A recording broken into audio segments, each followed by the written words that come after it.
Hello everyone, my name is Christian. Welcome to my hobby blog. Today we are doing another bookshelf showcase, I guess is the best way to say that. But I'm really excited for today because this is the last one.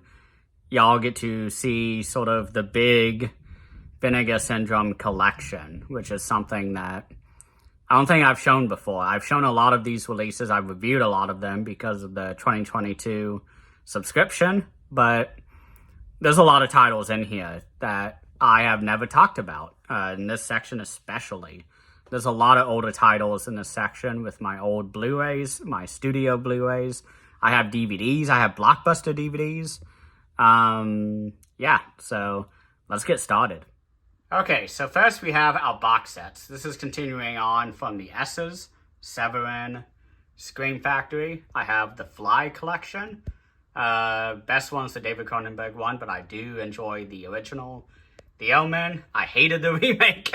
The original is still good though. I haven't seen the sequels. Primetime Panic, one of my favorite box sets of all time. The Camille Keaton and Italy. This one was a really fun box set. I don't like the movies hugely. Like, they're not my favorite movies ever, but taking a day to watch this entire box set and the special features was a lot of fun. Then we have the Forgotten Jali Volume 2, the limited edition. Forgotten Jali Volume 3, limited edition. Forgotten Jali 4, Forgotten Jali 5. I don't know if I will keep all of these, but they look really good on the shelf. Then we have Homegrown Horrors Volume 1. Then we have Homegrown Horrors Volume 2, which I highly recommend hanging hot. That one really impacted me. I still think about that film pretty often. Then we have the Televised Terror Collection, Volume 1. I really hope there's more. I loved Are You in the House Alone and Child in the Night. Those two were absolutely fantastic. Then we have one of my favorite collections ever. The films of Rudy Ray Moore with Dolomite, The Human Tornado, Petey Wheatstraw, and Disco Godfather. I will do a review at some point of this channel, probably this month, to finally do something with this set. I have seen these films so many times throughout the years, and I'm so happy Vinegar Syndrome finally did a collection of all the releases of his films. Next, we have our sort of no room left films. We have Evil Laugh, Freeway, Stanley, and Horror High. I guess I'll show these, although I did reviews of them. Here is Evil Laugh, Freeway, with the amazing, whatever her name is. And then we have the Horror High Stanley double feature.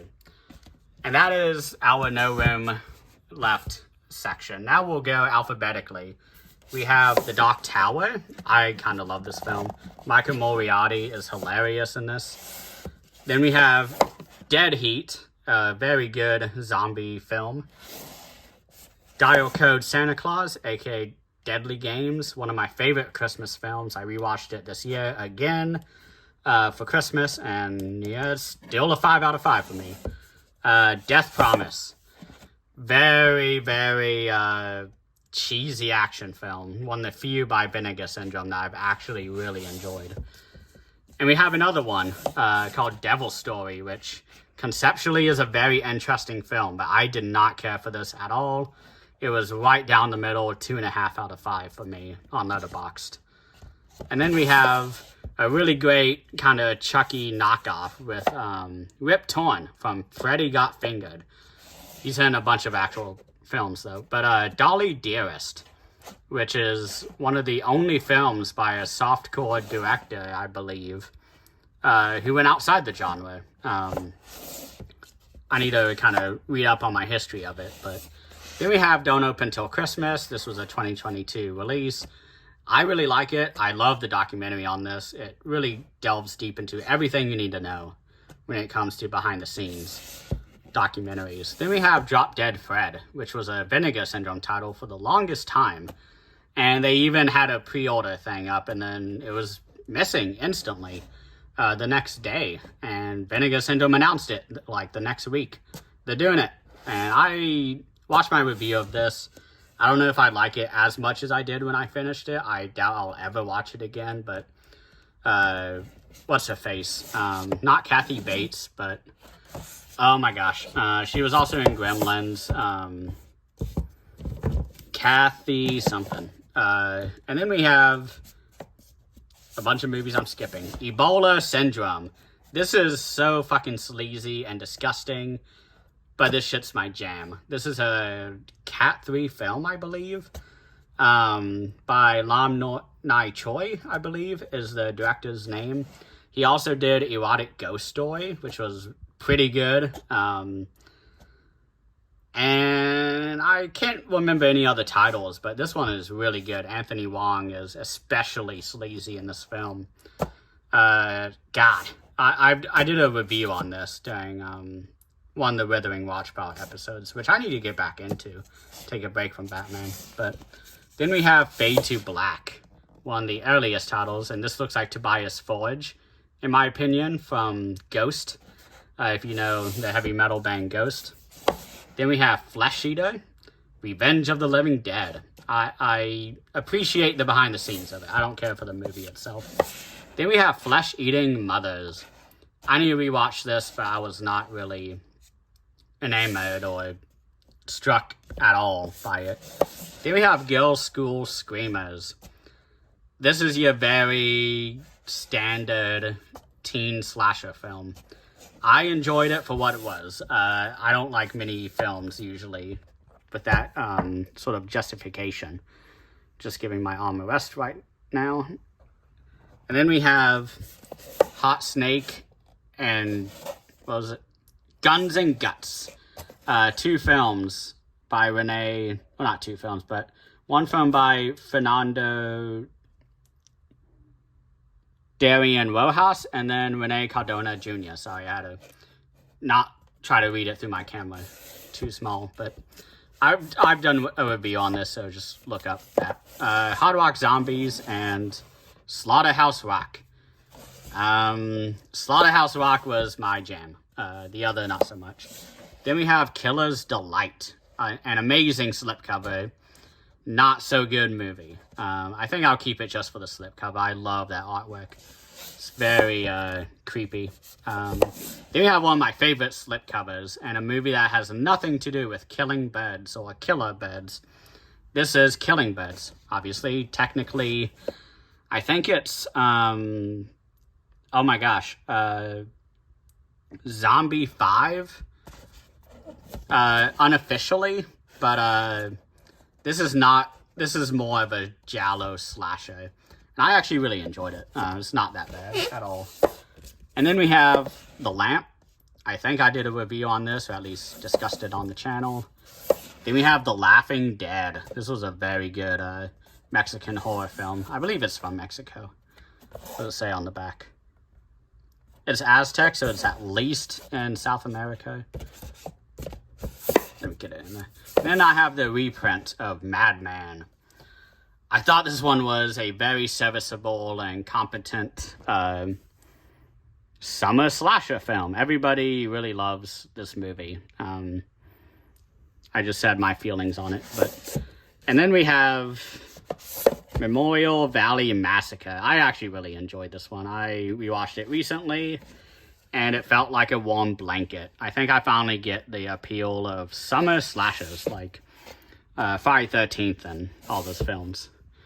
And then we have a double feature I'm only keeping because of the main star, Linnea Quigley and Murder Weapon, and Deadly Embrace.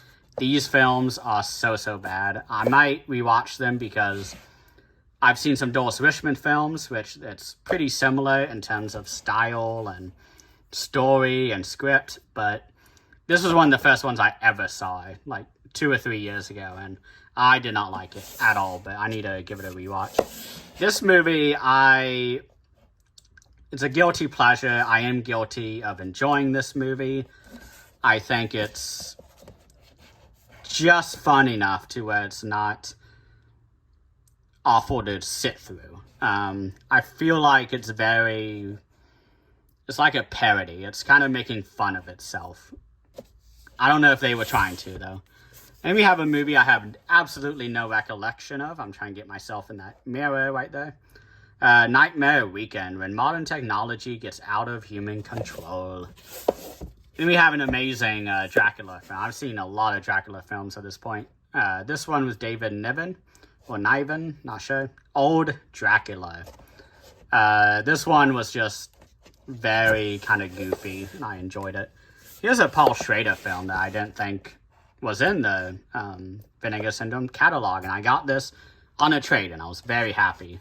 This one I really enjoyed. Next one is Play Dead, a lovely animal creature feature film with a dog that kills people. A demonic dog, too. Then we have one of the best films, just in general, from Vinegar Syndrome. Actual films. Resurrection. God, the less said, the better, because I don't want to give any spoilers. And then we have Satan's Blood. I really enjoyed this one. This is exactly the sort of satanic, occult films I love, by Carlos Prieto. And then we have Schizoid, which is not my favorite of the set, although it's very good with, it's not Val Kilmer, whatever his name is. It is, oh my god. Anytime I see his face, I'm like, oh, I know him, and I can't remember his name. And then we have Bobby Benton and X-Ray, which was more my jam. Then we have Shallow Grave, which is a fun, kind of sleaze fest. It's based on something very popular. But then we have a film by Roberta Findlay called Shriek of the Mutilated. Watch my review for my thoughts, but I did not care for it at all. I'm using my other hand now. And then we have an amazing, amazing film with Jennifer Jason Leigh called Sister, Sister. One of the best swamp horror films instead of folk horror, although it's very folky and very gothic and just amazing. I loved this movie. I'm due for a rewatch just for refreshing myself for my love for movies. But and then we have one of my first ever Vinegar Syndromes I ever got. This was the only title I got, and two of the Rudy Ray Moore films, Disco Godfather and Dolomite. My very first Vinegar Syndrome July sale. This is Splatter University with the original slipcover. I love these slipcovers a lot more in terms of the feeling. But, my god, this movie was my jam on Amazon Prime. It's a Troma-produced film, so it's very fun. It's not the best, but honestly, it's a warm blanket. It's one of those type of films that are very cozy for those who are fans of the genre. Then we have Lloyd Kaufman's Sugar Cookies. It's not the best, but it has Lynn Lowry, and she's great in it.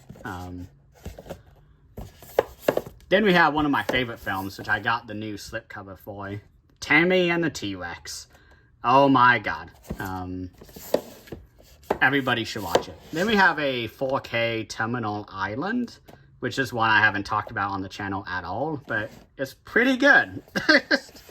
Nice little, what is it called? Death Ride type of movie. Death Race. I'm sorry.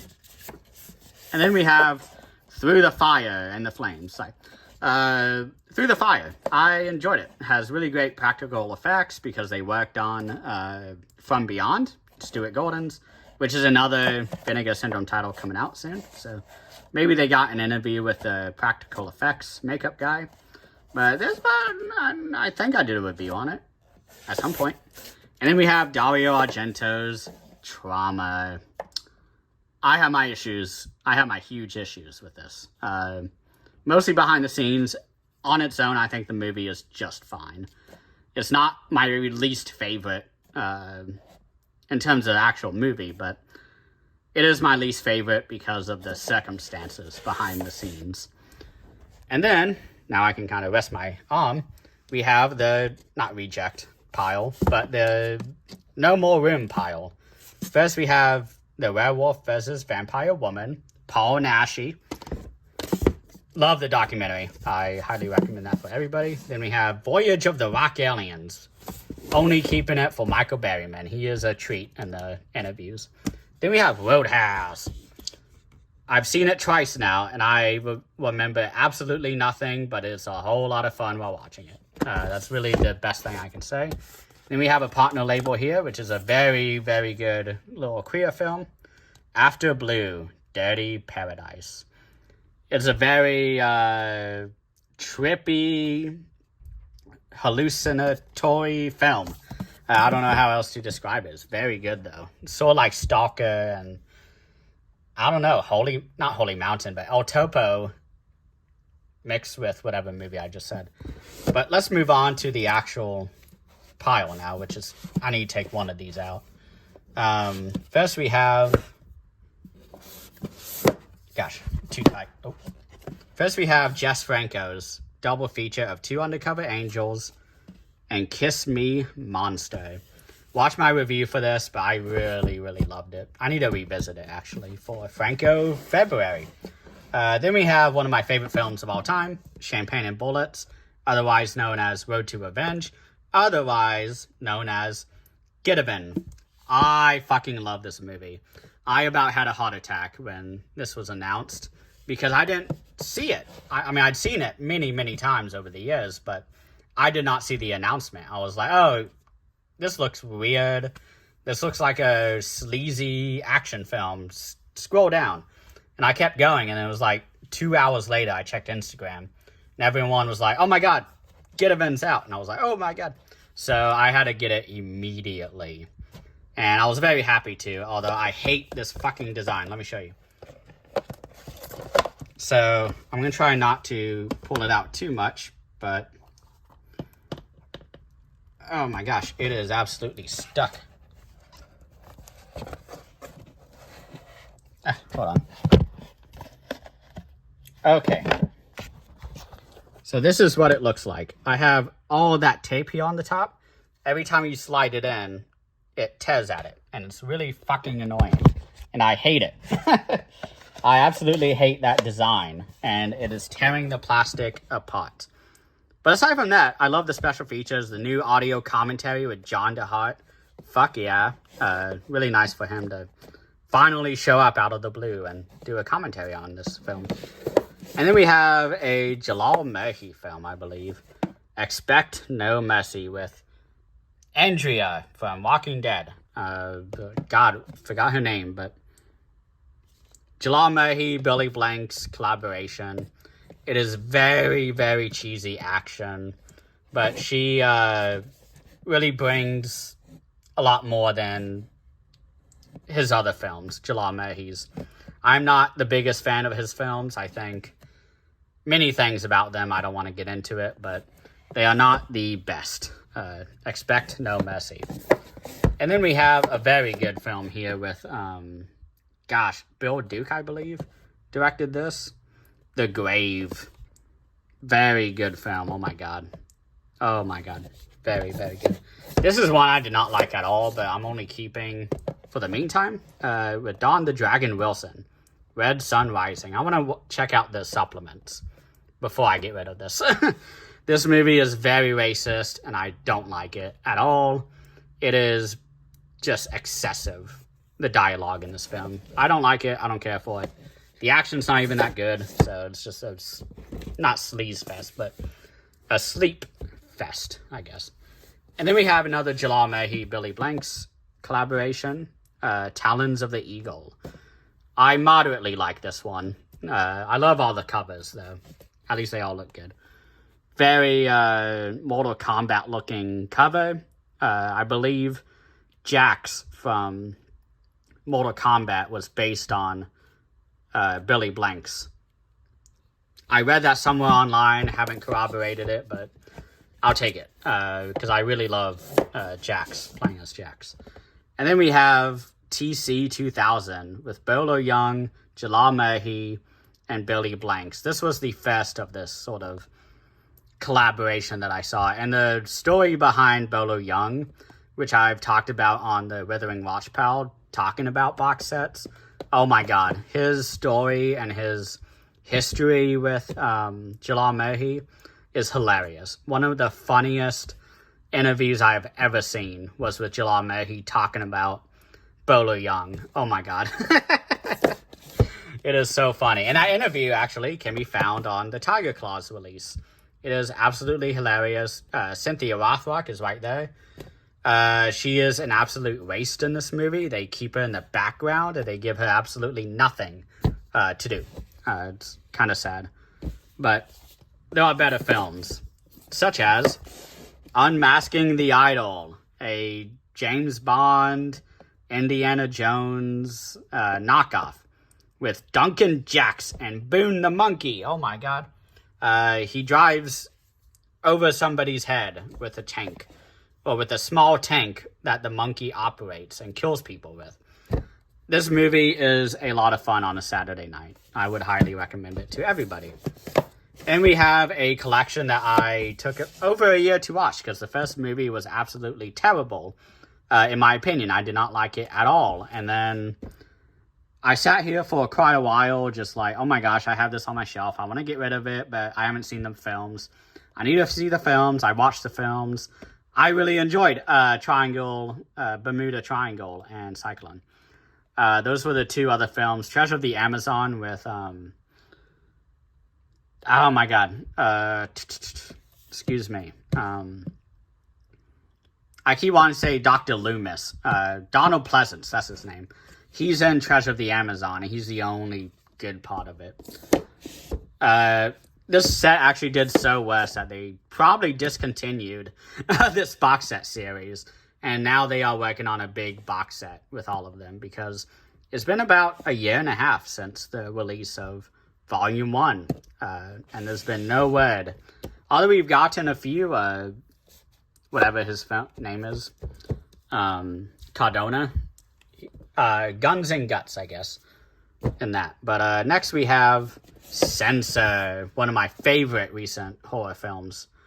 This is a very good release. I think 88 Films or Indicator or Second Sight, one of those amazing companies did a release for this. I settled for the Vinegar Syndrome one. The special features are amazing. The restoration's great. The booklet's amazing. I'm happy with this release. And then we have one of my favorite films of all time that can get lumped in with Champagne and Bullets is Miami Connection, one of my favorite fucking 80s action films. The fact that they have two cuts of the film is very cool. I did not even know there was another cut of the film, but the documentary, the new one that Vinegar Syndrome produced for this release is absolutely amazing. I thought I knew everything about the film, but I learned a whole lot more watching it. And then we have one of my favorite Vinegar Syndrome releases, let alone in my entire collection, which is Righting Wrongs. I've done a whole review on this. I saw it like 6 times or something for my review. So go watch that if you want to know more. And same case here with the Texas Chainsaw Massacre 2 by Tobe Hooper. Absolutely amazing. I talked about it for an hour and a half on my channel. Go watch that video. Then we have a very good sort of summer horror film with Seth Green called Ticks. As somebody who lives in North Carolina, I absolutely hate ticks. And this movie did not help in any sort of way. And then we have one of the best releases, in my opinion, from Vinegar Syndrome, Beastmaster by Don Coscarelli. Oh my god. This sort of blew open the door for me for Vinegar Syndrome. Seeing the documentary and looking at the interviews that they did for this and being like, wow, I really love this. And the movie itself, oh my god. If you haven't seen Beastmaster, you should go ahead and watch it. Then we have a very lovely Hitchcockian film called Cloak and Dagger that stars the kid from E.T., I think. And this movie's amazing, but everybody in this film, all the cast members, they're very good. Very wholesome film, too. And then we have New York Ninja, which is absolutely amazing. I think I talked about this on the channel. I definitely talked about Six String Samurai, a still favorite film of mine. This one was just absolutely fun. I can't remember too much else because it's been so long, but move that out of the way. And then we have our big box Vinegar Syndrome Scanner Cop with Scanner Cop 1 and 2. I didn't rewatch these because I want to get rid of these. I did not care for these two films at all when I watched them late last year. And we have a very good release here, which I haven't really gone deep in. This was one of the first releases that I did for the reviews, I believe. One of the first reviews I did before I got the subscription. And I just haven't given the time that I should have for this film.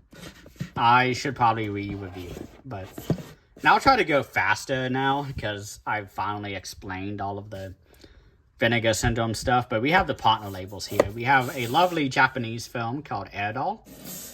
We have a pretty okay documentary about the history of horror made in Florida, which I should probably rewatch and see if they mention Doris Richmond in the 60s, called Blood, Guts, and Sunshine. Then we have a Agatha title called Boarding House, which is a shot-on-video film, I believe. Yes.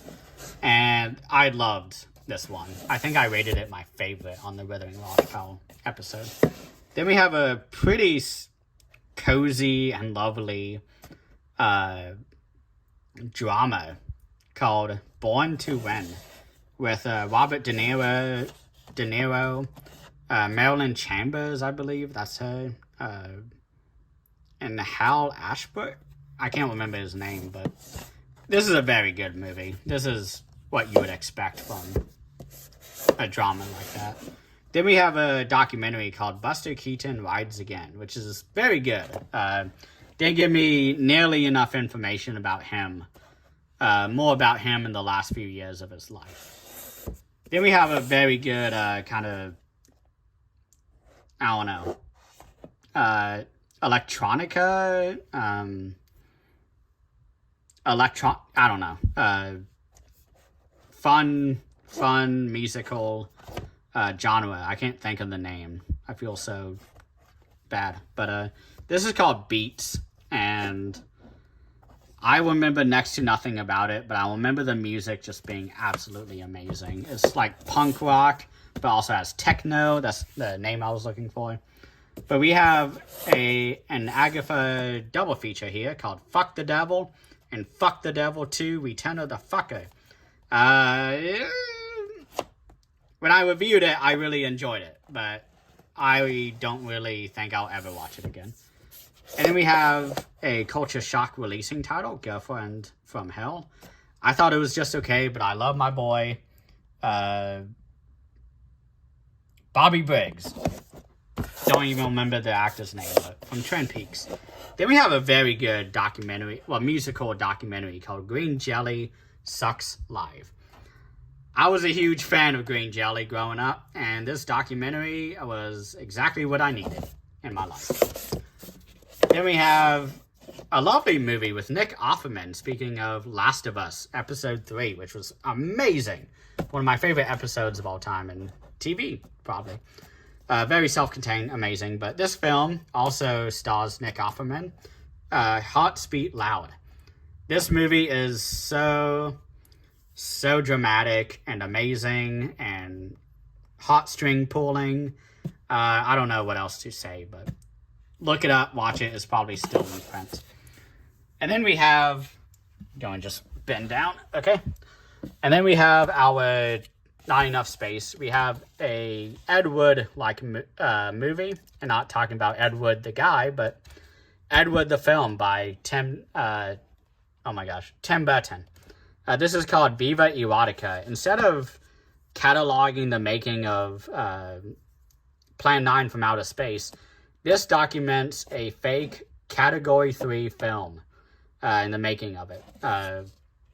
This is lovely. I loved this movie. Has a lot of favorites in the genre too. So yeah.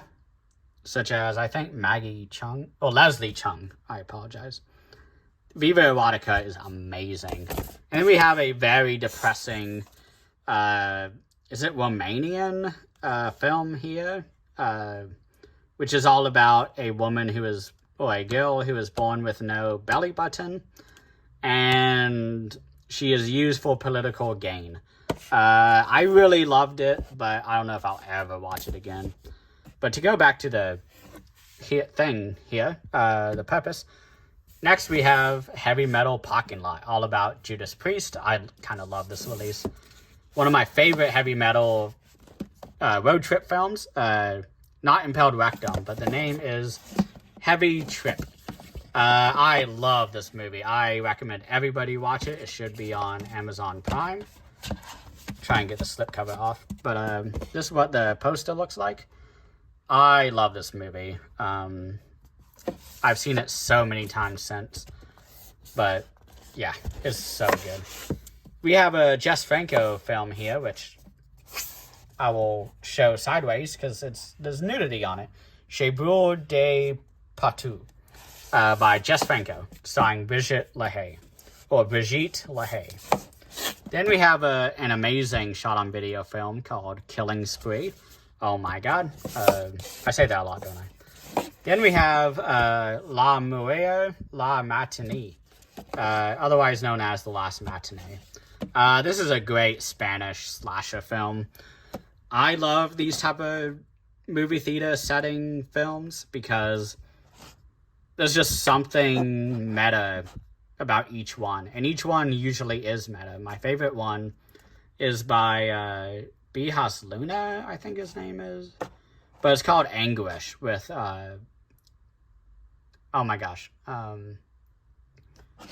Rebecca, gosh, what's her name? It's the ghost woman from Poltergeist. Gosh, what's her name? I can't remember, but Anguish is the one I want a good release of. Then we have, oh yeah, this is alphabetical. I threw in the non-slip covers. We have Love and Saucers, which is a very bizarre documentary. I recommend everybody to at least check it out online. We have one of my favorite releases in terms of just fun in a single night. UFO Abduction, otherwise known as the McPherson Tape. There's a great interview on here, or news segment, where they talk to military scientists or something. And they're like, yeah, this is real, this UFO stuff.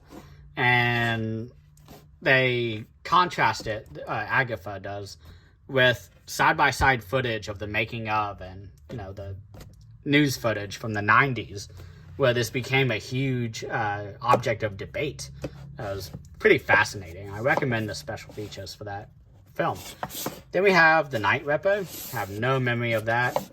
A lovely film called Pathogen that made me a little bit more hopeful for youth. Although this came out in the 90s, so maybe not as hopeful. But an 11-year-old girl makes a film with a community, and it is absolutely amazing. A dentist makes an appearance and talks about pathogens and viruses in the water. This is a very fun kind of movie to watch if you're a fan of filmmaking, because you can see sort of how smart that everybody was behind the scenes, because there was stuff in the film that I didn't really figure out how they did. And we have one of my favorite queer films, at least in the partner labels, Rebels of the Neon God. Lovely film. One of my favorite documentaries is Scream Queen, My Nightmare on Elm Street, which is a recounting of the behind the scenes for Nightmare on Elm Street Part 2 from the perspective of Mark Patton, the lead in this film, who was sort of fucked with the entire filming of it. Even since his audition, he was just kind of exploited in not a good way. Then we have Shiver Baby.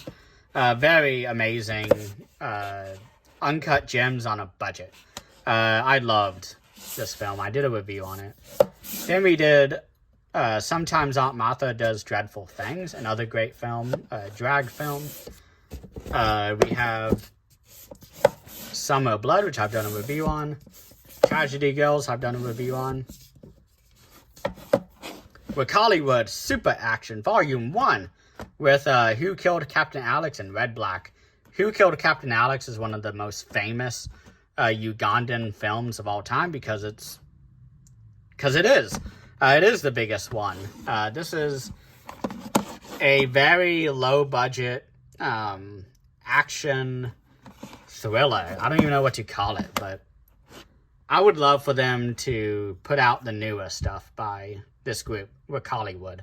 It's a studio in Uganda who make very low budget films, but with so much passion, and nothing will stop them from making the film. So there's a good documentary on this, all about them. So next we have We're All Going to the World's Fair, which is actually like this. But is that on the thing? Okay, yeah, it's design. I didn't know what, I thought that was like some stain, like a drink. But no, that's actually designed into the slipcover. But I really enjoyed this one. I don't really know what else to say, but it was fun.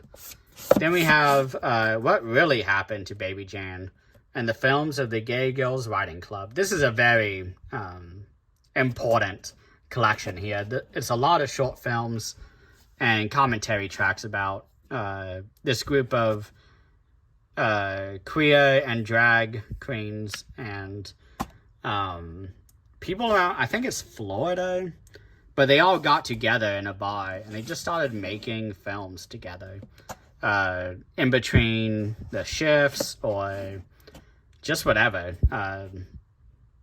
This was a very good sort of night of exploration for me. Next we have Wicked World, a film that is not good but not bad. There were times where I loved it, there were times where I hated it, and it balanced out to pretty good. Then we have a film that I felt way too relatable for, Wild Tigers I Have Known. This is a very powerful film. Made me cry. Then we have WNUF, Halloween Special 1987. Even has a sticker right here. I did not really care for this overall. I thought it was fine. It was a nice little time capsule, but this VHS phenomenon of public access TV also came before my time, so I didn't have that nostalgia for it. Then we have an amazing Gaspino film, Lux Eterna. Do not watch this if you are photosensitive. Then we have an amazing Pedro Pascal film, Prospect. It's a sci-fi film. Then we have Video Violence, I've done a review on.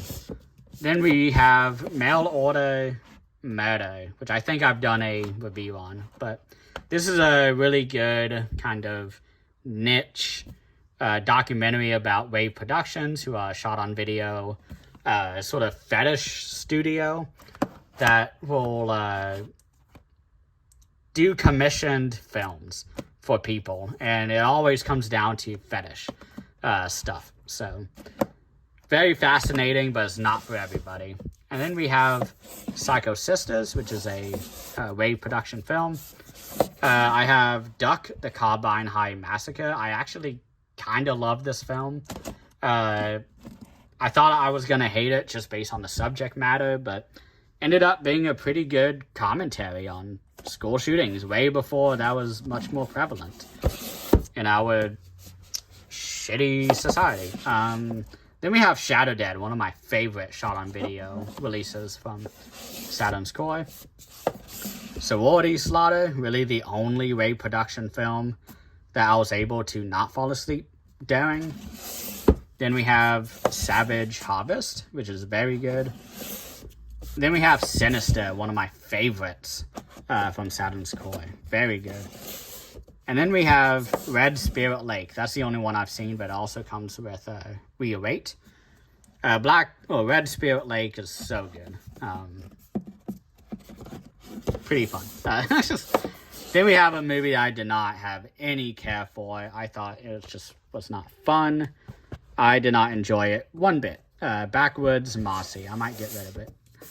Then we have a pretty fun movie called Burglar from Hell from Saturn's Core. We have No Resistance, which I think I did a review for. Then we have Red Lips, not by, my God, what's his name? Jess Franco. I thought it was, but it wasn't. Still okay. Then we have the other film by this sinister director, Ravage. Very good too. Probably more so than Sinister, I like. Then we have Dead North, another wave production film. Did not care for this really at all. Then we have... Oh, this is a very good one. 16 Tongues. The same director, I believe, as Shadow Dead. I would have to look it up to make sure, but this is so fucking good. I think I did a review on it on Spooktober. And then we have... Oh, sorry. Just popped my back. Then we have sort of beyond the Vinegar Syndrome partner label section. First, we have Red Cliff by John Woo. I just rewatched it, I think, 2 nights ago. Maybe, yeah, 2 nights ago. Still love it. Then we have the Visual Vengeance collection. I don't have everything right now. I might sell some of these. I don't know. But really only 2 of them I really enjoyed. But the first one in the list is Blood of the Chupacabra.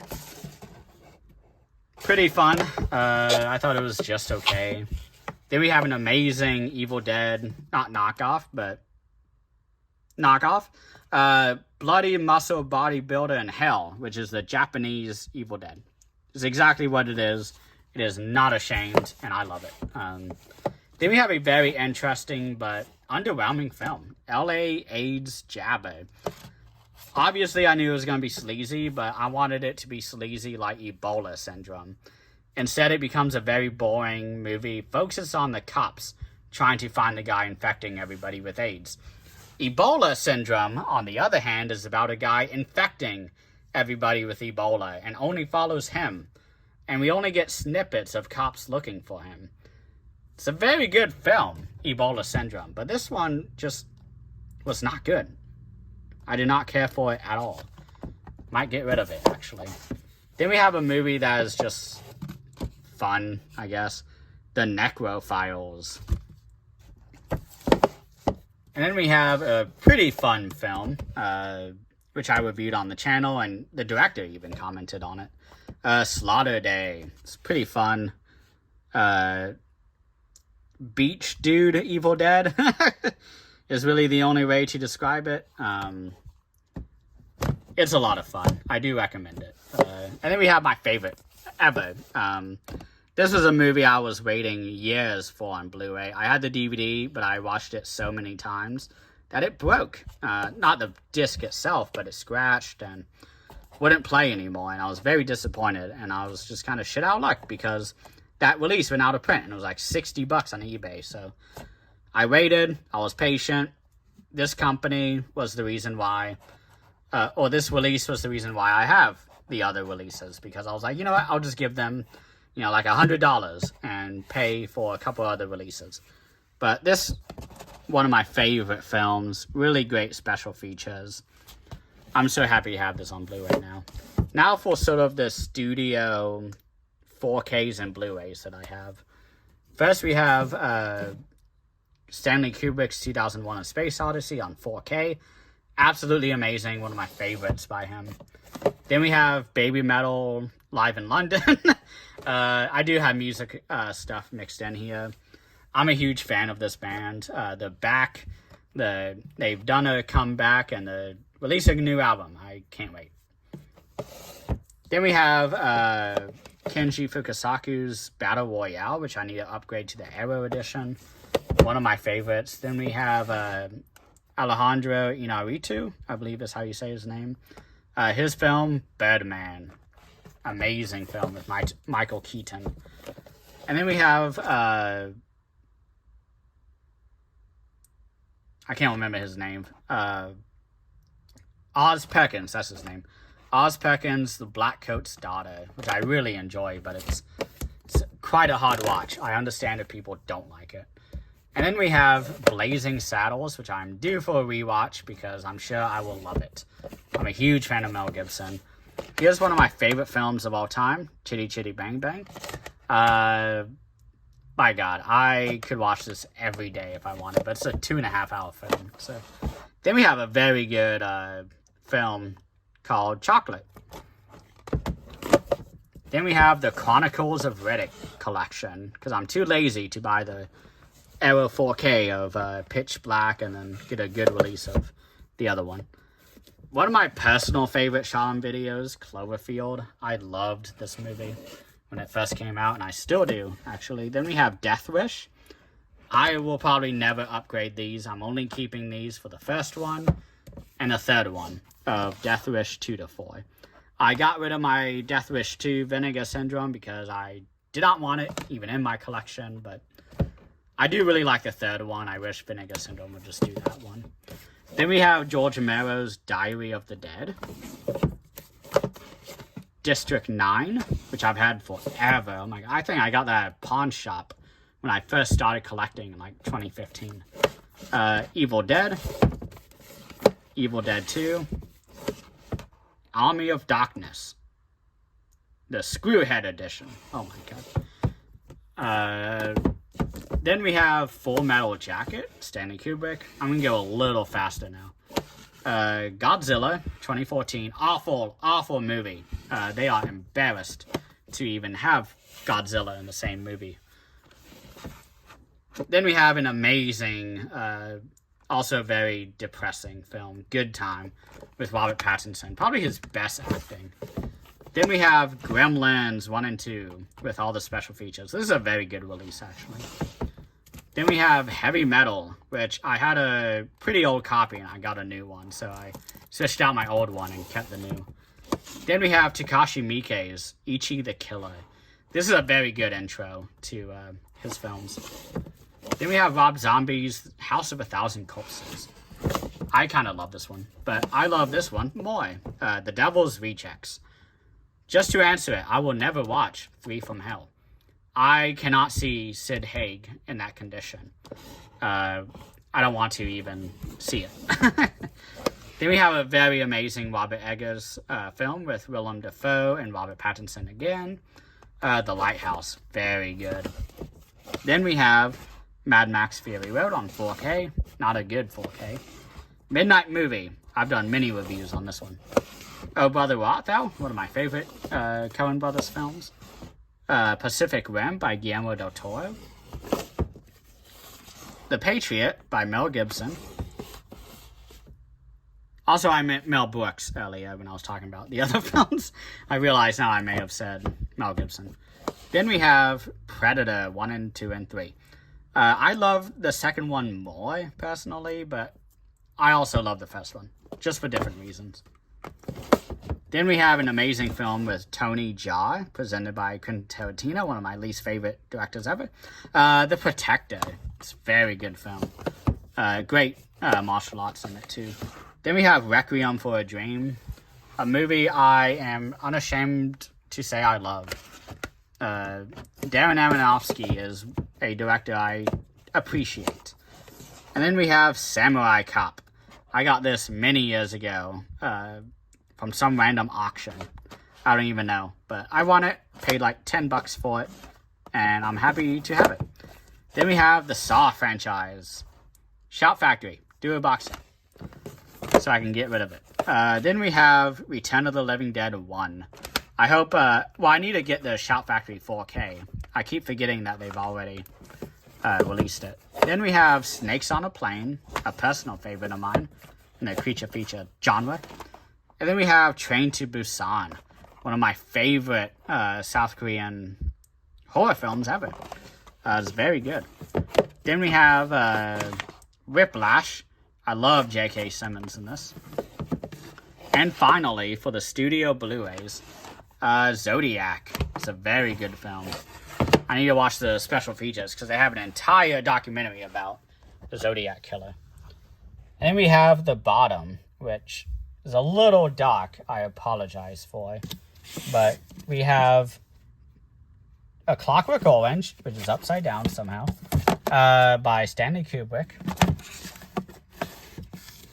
We have Avatar 1.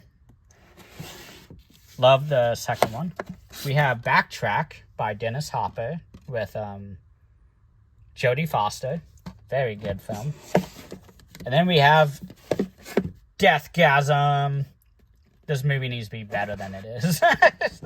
This movie has a sick cover, though. I'll give it that. And then we have Don't Breathe. Pretty good. Pretty sleazy, too. Everything, Everywhere, All at Once. I really like this one, but I don't think it's a 5 out of 5. It's just very good, but it feels its length at times. Then we have one of my favorite recent horror films, Hereditary. Then we have the Ip Man trilogy, where Disc 3 doesn't even work. Then we have the It Follows film, which is a very good modern one. Jaws by Steven Spielberg, probably the only one by him I own, aside from another, which I'll show in a second. John Wick 2, which I need to get rid of because I just got the box set for 1 to 3. So yeah. Then we have Logan, one of my favorite Wolverine films. Nightmare on Elm Street box set. There needs to be a Shout Factory. The Northman, oh my god. I loved this film. Looks great in 4K too. The Planet of the Apes 5-star collection, so the originals. Akira Kurosawa's Ran, very good. Oh my god. Then we have the Rocky series, which is quite good, but I don't really care for it overall. The Rush Hour trilogy, I only have this for Jackie Chan. That's the only reason, is to have a more complete Jackie Chan collection. Then we have Saint Maud. Saint Maud, I did a review on it. Saving Private Ryan on 4K. This was the first one I ever got. Looks very good. Shin Godzilla, one of the best Godzilla, well, the best Godzilla film. Warcraft. This was everything I wanted it to be as a Warcraft fan. Your Hunter from the Future. I did a review on this. One of my first reviews I ever did. And then we have Amadeus, which is a very good movie. I haven't seen it in probably half a decade now. Shockingly. Closer to a decade. Then we have The Wolf of Wall Street by Martin Scorsese. Yep. Then we have the Blu-ray limited edition of the Alfred Hitchcock Essentials, which includes Rear Window, Vertigo, North by Northwest, Psycho, and The Birds. Then we have the Alien quadrilogy, so Aliens 1 to 3, and then Alien vs. Predator, I believe. The Complete Works by Hayao Miyazaki. One of my favorite directors. I have an entire tattoo sleeve dedicated to him. So, yeah, at least to his works, not him. He's kind of a terrible person. But then we have the only other Steven Spielberg film that I own. Jurassic Park, I guess 4-film collection, or 3-film, I don't know. Pretty good. I love the first one, obviously.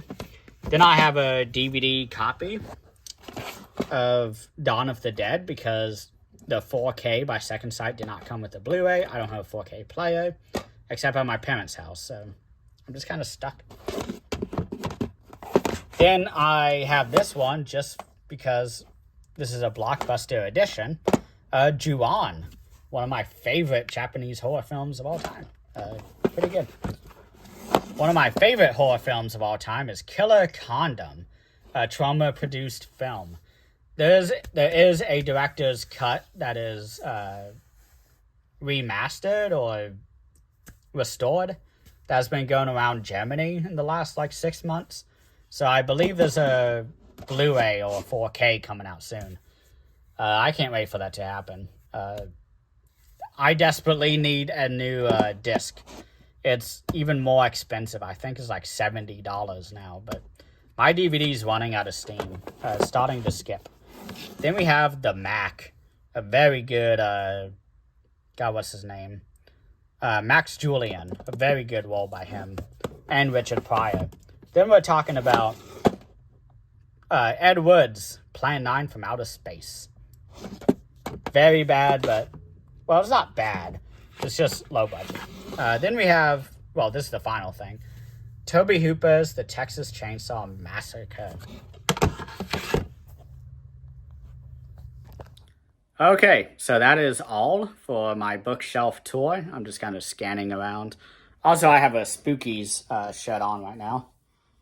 Pretty cool. But this is my entire collection here. Yeah, there's a lot. And of course, I have a pretty extensive. I'm trying to switch the camera so I can show you guys, but I have a pretty extensive watch pile to go through still. And I have a stack behind here that shows kind of my new acquisitions that I need to, I guess, show to you guys. But that is it for today. Thank you so much for watching, and please have a great rest of the day.